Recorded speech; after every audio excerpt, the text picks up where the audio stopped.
السلام علیکم ورحمۃ اللہ وبرکاتہ۔ میرا نام آسیہ دانش۔ میں آپ کو حضرت سیدنا عثمان غنی رضی اللہ تعالیٰ عنہ کے بارے میں بتاؤں گی۔ وہ موت کو یاد کر کر کتنے روتے تھے۔ حضرت سیدنا عثمان غنی رضی اللہ تعالیٰ عنہ ہم وقتہ موت کو یاد کر کے روتے رہتے تھے۔ آپ رضی اللہ عنہ اکثر و بیشتر جنت البقیع تشریف لے جاتے اور زار و قطار رویا کرتے تھے۔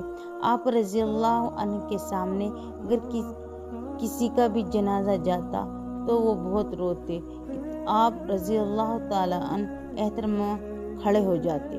حضرت سیدنا عثمان غنی رضی اللہ عنہ کے غلام حضرت ام ہانی رضی اللہ عنہ سے منقول ہے کہ آپ رضی اللہ عنہ کسی قبر پر کھڑے ہو جاتے اور اس قدر روتے کہ آپ رضی اللہ عنہ داڑھی مبارک آنسوں سے تر ہو جاتی تھی۔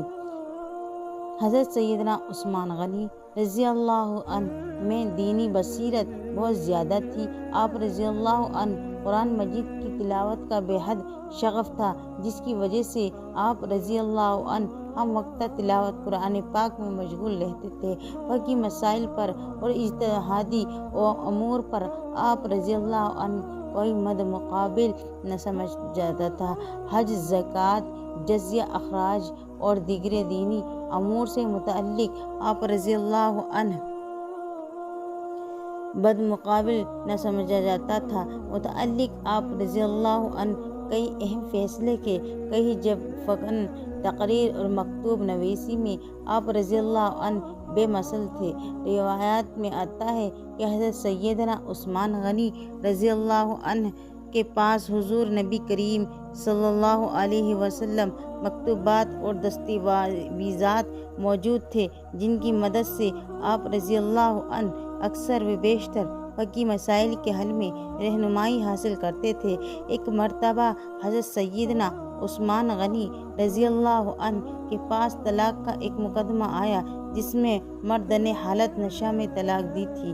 آپ رضی اللہ عنہ اپنی دینی بصیرت کی بنا پر فیصلہ دیا، حالت نشہ میں طلاق واقع نہ ہوگی۔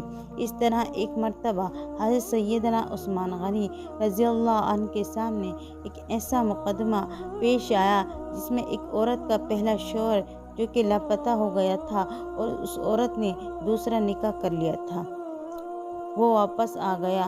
آپ رضی اللہ عنہ نے فیصلہ دیا اس عورت کو پہلا شوہر طلاق دے اور اس عورت کو مہر ادا کرے تو درست ہے، اگر وہ طلاق نہ دے تو دوسرے شوہر کے لیے طلاق ہے، اور عورت اپنی عدت پوری کرنے کے بعد پہلے شوہر سے رجوع کر سکتی ہے اور اس عورت کے دوسرے شوہر کے لیے مہر ادا کرنا واجب ہوگا۔